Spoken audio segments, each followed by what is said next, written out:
नमस्कार। मेरे इस चैनल में आप सबका स्वागत है। श्री गणेश महिमा। ओम गं गणपतये नमः।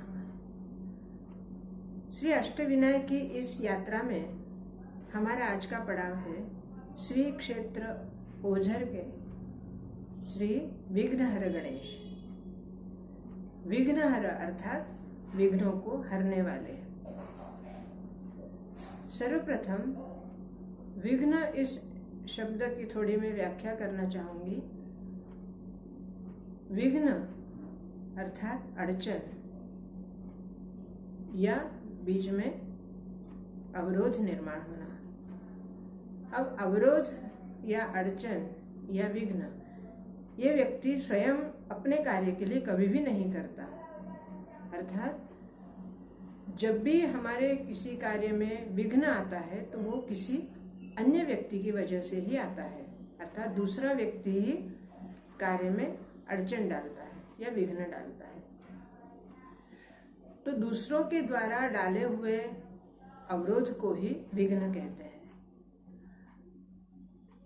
प्रत्येक अवतार के पीछे कुछ न कुछ कहानी होती है या कुछ न कुछ वजह होती है। बगैर वजह के कोई भी अवतार नहीं लिया जाता। इस अवतार के पीछे भी एक पौराणिक कथा है।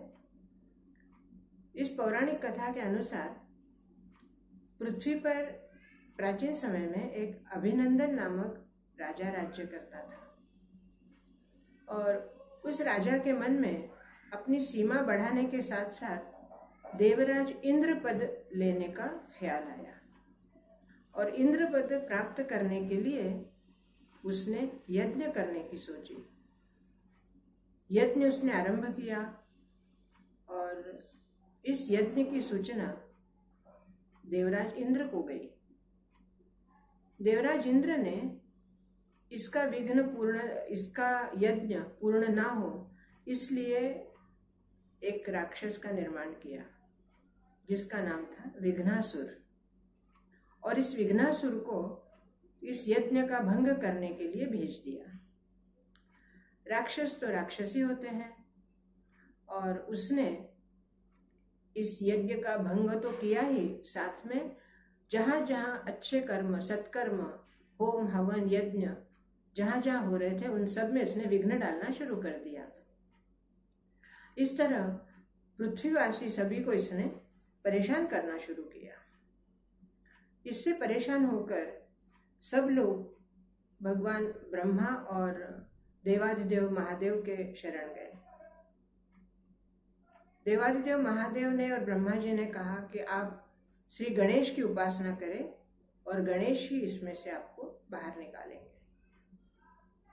सब लोगों ने सामूहिक रूप से श्री गणेश की वंदना की, गणेश को प्रसन्न किया और गणेश जी को कहा कि भाई इस विघ्नासुर से हमें बचाइए। श्री गणेश ने विघ्नासुर को युद्ध के लिए आमंत्रित किया और उसके साथ युद्ध किया। घमासान युद्ध होने के बाद उस विघ्नासुर का श्री गणेश ने पराभव किया और बाद में ये विघ्नासुर श्री गणेश के चरणों में आ गया और उनसे जीवन दान मांगने लगा।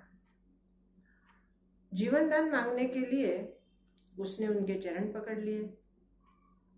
श्री गणेश ने कहा, मैं तुम्हें जीवन दान तो दूंगा लेकिन एक शर्त पर, और वो शर्त यह है कि जहां जहां मेरा नाम लिया जाए, जहां मेरी पूजा हो, जहां मेरी स्थापना हो, या जो भक्त मुझे याद करे, मेरा नामस्मरण करे, जहां जहां मेरी प्रतिष्ठापना हो वहां वहां तुम नहीं जाओगे। जहां मैं हूं वहां विघ्न नहीं आएगा। विघ्नासुर ने इस शर्त को मान लिया, लेकिन उसने अपनी भी एक शर्त रखी। उसने कहा, हे प्रभु, मेरी भी एक शर्त है, आपके नाम के पीछे मेरा नाम आना चाहिए। भगवान ने तथास्तु कह दिया और श्री गणेश का नया नाम हो गया श्री विघ्नहर गणेश। जिस जगह पर यह युद्ध हुआ था उसी जगह पर इस विघ्नहर गणेश की स्थापना की गई और वो स्थान है ओझर का, श्री क्षेत्र ओझर। और इस तरह आज भी जो भक्तगण इस मंदिर में भगवान की शरण जाते हैं और अपने विघ्न को दूर करने के लिए प्रार्थना करते हैं, उनका विघ्न दूर हो जाता है। दोस्तों, हर कहानी, हर कथा हमें कुछ संदेश देती है और इस कथा से ये संदेश मिलता है कि पद या प्रतिष्ठा मांगने से नहीं मिलती। आपके कर्मों के अनुसार आपको प्रतिष्ठा मिलती है, आपको पद मिलता है। पद या प्रतिष्ठा कभी छीन कर नहीं मिलती या मांगने से नहीं मिलती। दूसरी बात, हमें उस पद के लिए अपने आप में ये योग्यता होना अति आवश्यक है। पद किसी व्यक्ति को नहीं मिलता, पद मिलता है उसकी योग्यता को। आप जिस योग्य हो उसी के अनुसार आपको पद मिलेगा। तीसरी बात लगती है, समझ में आती है कि लालसा बहुत बुरी चीज है। जब भी हम किसी वस्तु की, किसी स्थान की या किसी पद प्रतिष्ठा की लालसा रखते हैं तो वो लालसा हमें कहीं ना कहीं नुकसान ही पहुंचाती है। इसलिए जो मिला है आपकी किस्मत से या आपके पूर्व कर्मों के अनुसार आपको मिला है, उसमें ही संतुष्ट रहें। आप आगे बढ़ने की इच्छा रख सकते हैं, लेकिन छीनना या जबरदस्ती किसी का पद लेना ये बुरी बात है। दोस्तों, सतयुग, त्रेता युग और द्वापर युग, इन तीनों युगों में राक्षस और देव ये प्रत्यक्ष रूप में नजर आते थे, लेकिन कलियुग में ये अदृश्य है।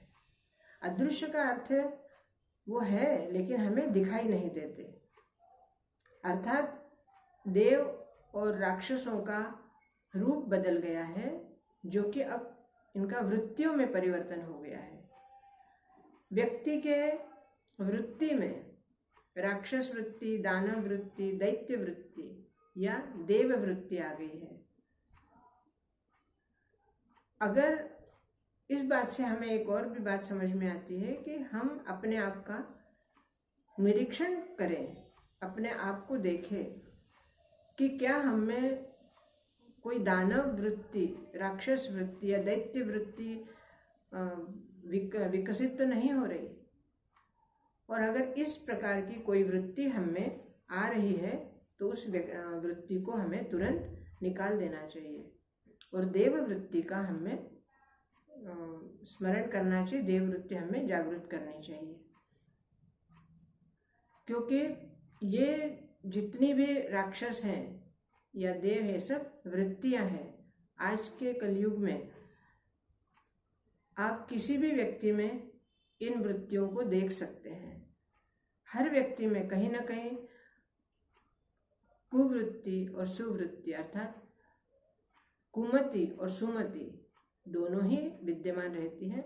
अब हमें यह तय करना है कि हमें कौन सी वृत्ति को अपने जीवन में लाना है और कौन सी वृत्ति से हमें अपना जीवन यापन करना है। दोस्तों, इस कथा से आप क्या समझे और आपको ये कथा कैसी लगी, इसके बारे में मुझे कमेंट्स ज़रूर करिए और मेरे चैनल को सब्सक्राइब कीजिए, लाइक कीजिए, शेयर कीजिए और बेल बजाइए। बहुत बहुत धन्यवाद।